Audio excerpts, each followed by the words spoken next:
வானம் பொழிகிறது, பூமி விளைகிறது, உனக்கு ஏன் கொடுக்க வேண்டும் கிஸ்தி? எங்களுடன் வயலுக்கு வந்தாயா?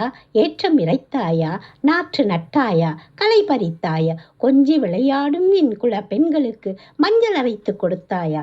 மாமனா மச்சானா நீ எதற்காக வரி கேட்கிறாய் மானங்கெட்டவனே? அட, இது நம்ம கட்டபொம்மன் பேசிய வசனமாச்சே என சொல்லும் அளவிற்கு பட்டி தொட்டி அனைத்தும் பிரபலமான கட்டபொம்மன் வரலாறு பற்றி இன்று விளக்கமாக காண்போம். பிரிட்டிஷ் வரலாற்றில் பதிவு செய்யப்பட்ட ஒரு வீரனின் கதைதான் கட்டபொம்மன் வரலாறு. 18ஆம் நூற்றாண்டில் ஆங்கிலேயரின் ஆதிக்கத்தை எதிர்த்து போராடியவர்தான் பாஞ்சாலங்குறிச்சியின் மன்னர் வீரபாண்டிய கட்டபொம்மன். நமது நாட்டிற்காக தன் உயிரை துச்சமாக நினைத்து உயிர் தியாகம் செய்த நமது வீரபாண்டிய கட்டபொம்மன் அவர்களுடைய வரலாறை பற்றி தான் இன்று பார்க்க இருக்கிறோம்.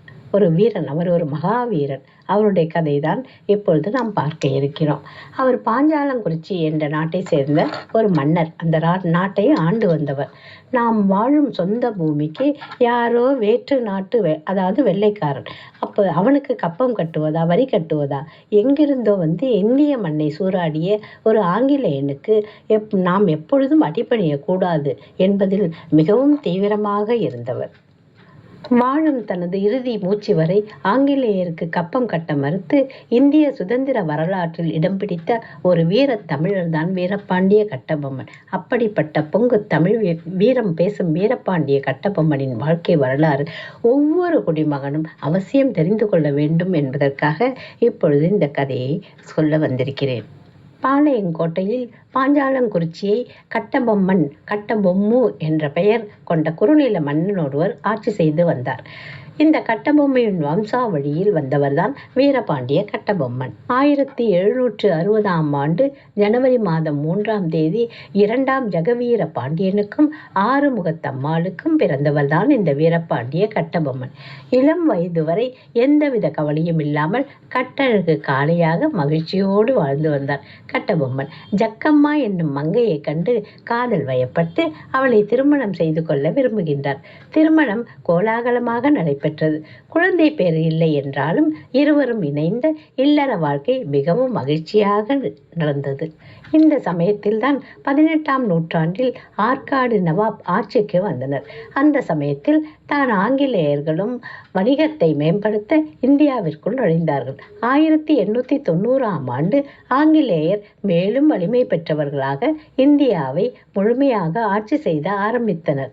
பிரிட்டிஷ் அரசாங்கத்திற்கு, அதாவது வெள்ளைக்காரர்களுக்கு நம் இந்தியர்கள் அவசியம் அடிபணிய வேண்டும் என்று சட்டம் போட்டனர்.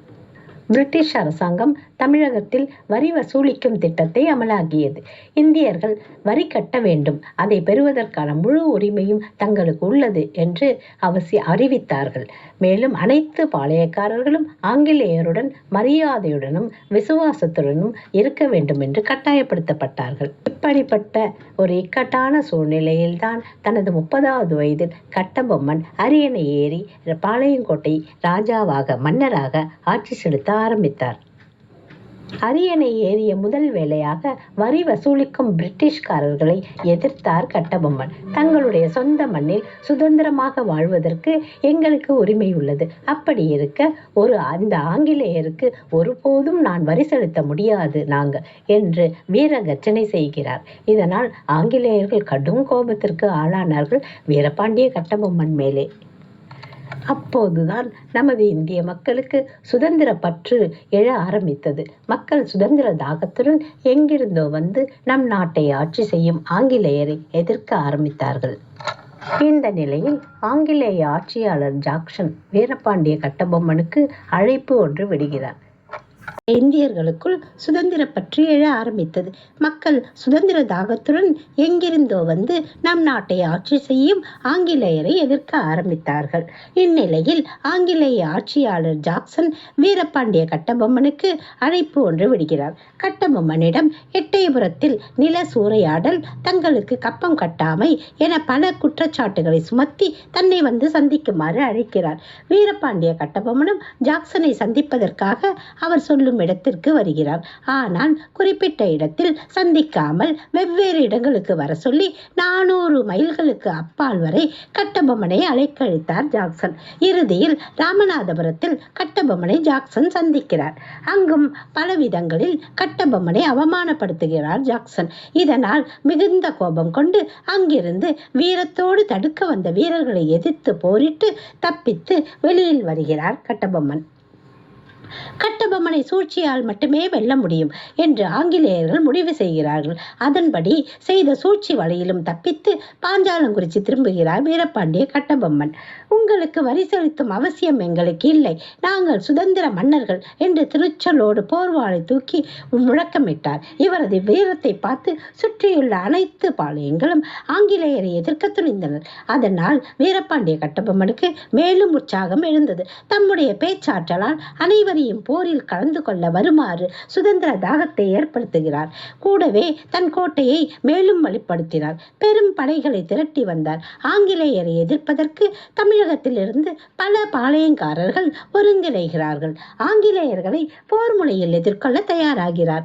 இதே சமயத்தில் திப்பு சுல்தானை ஆங்கிலேயர்கள் கொன்றுவிடுகிறார்கள். திப்பு சுல்தான் வசம் இருந்த ஆங்கிலேயரின் பெரிய படைகளை ஆங்கிலேயர்கள் கைப்பற்றுகிறார்கள். அந்த படைகளை கொண்டு வீரபாண்டிய கட்டபொம்மனை தோற்கடித்து விடலாம் என ஆங்கிலேயர்கள் முடிவு செய்கிறார்கள். அதன்படியே தெற்கே வீரபாண்டிய கட்டபொம்மனின் இடமான பாளையங்கோட்டையை நோக்கி ஆங்கிலேயரின் படைகள் புறப்படுகிறது. அஞ்சா நெஞ்சம் கொண்டவன் வீரபாண்டிய கட்டபொம்மன். இருப்பினும் தம்முடைய மண்ணிற்கு சுதந்திரம் கிடைக்கும் என்று கனவு கண்டு அதை நிஜமாக்க துடித்த வீர மகனுக்கு இந்த போர் ஒரு பெரிய சவாலாகவே அமைந்தது. பாளையங்கோட்டையை நோக்கி எதிர்வந்த ஆங்கிலேய படையினரின் திடீர் தாக்குதலை கண்டு கட்டபொம்மன் அதிர்ச்சி அடைகிறார். ஆனாலும் சற்றும் துவளாது சளைக்காமல் தம் படையினரோடு ஆங்கிலேயரிடம் வீரத்தோடு போரிடுகிறார் கட்டபொம்மன். அப்போது அங்கு நடந்த கடும் போரில் கட்டபொம்மனின் படைத்தளபதி வெள்ளையத்தேவன் கொல்லப்படுகிறார். சகோதரன் ஊமைத்துரை பிடிபடுகிறார். கடைசியாக கட்டபொம்மனும் மந்திரி சேனாதிபதி பிள்ளையும் தப்பித்து சென்று விடுகிறார்கள். சேனாதிபதி பிள்ளையும் மற்ற தலைவர்களும் பிடிக்கப்பட்டு ஆங்கிலேயரால் தூக்கிலிடப்படுகிறார்கள். இதோடு கட்டபொம்மனோடு ஆங்கிலேயரை எதிர்த்த மற்ற பாளையக்காரர்களும் பிடிபடுகிறார்கள். இந்த நிகழ்வு சற்றே கலக்கம் கொண்ட நிகழ்வாகத்தான் கட்டபொம்மனுக்கு அமைந்தது. அங்கிருந்து தப்பித்து புதுக்கோட்டை வருகிறார். மன்னன் விஜய ரகுநாத தொண்டைமான் கட்டபொம்மனுக்கு அடைக்கலம் கொடுத்து நல்லவர் போல நடித்து கடைசியாக ஆங்கிலேயரிடம் காட்டிக் கொடுத்து விடுகிறார். அக்டோபர் 16, 1799 கட்டபொம்மன் கயத்தாருக்கு கொண்டு வரப்பட்டு அனைத்து மக்கள் முன்னிலையிலும் தூக்கு மேடையில் நிறுத்தப்படுகிறார். வீரபாண்டியனுடைய வீர வரலாற்றை ஒரு நாள் உலகமே பேசப்போகிறது என்பதை எடுத்துக்காட்டும் தினமாக அமைந்த நாள் அது. என்ன வீரம்! சற்றும் மனம் தளராது நேர்கொண்ட பார்வை, வீர நடை, அழகு முகத்தில் கலையாத கம்பீரம் என தூக்கு மேடையில் வீரபாண்டிய கட்டபொம்மன் அந்த வீர மகனை பார்த்து மக்கள் அனைவரும் கதறுகின்றார்கள்.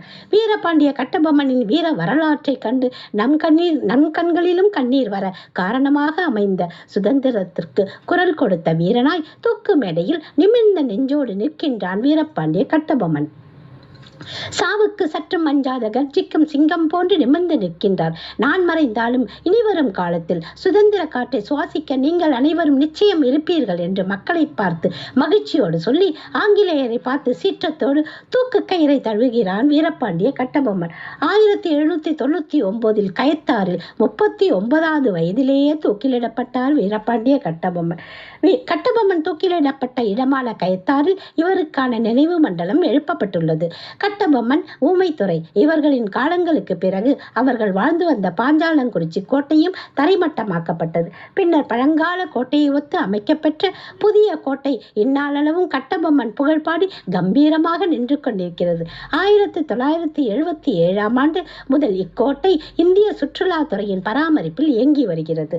மேலும் பழைய கோட்டையின் எஞ்சியிருக்கும் அடிப்பகுதி அமைப்புகள் அகழ்வாராய்ச்சி துறையின் பராமரிப்பில் இருந்து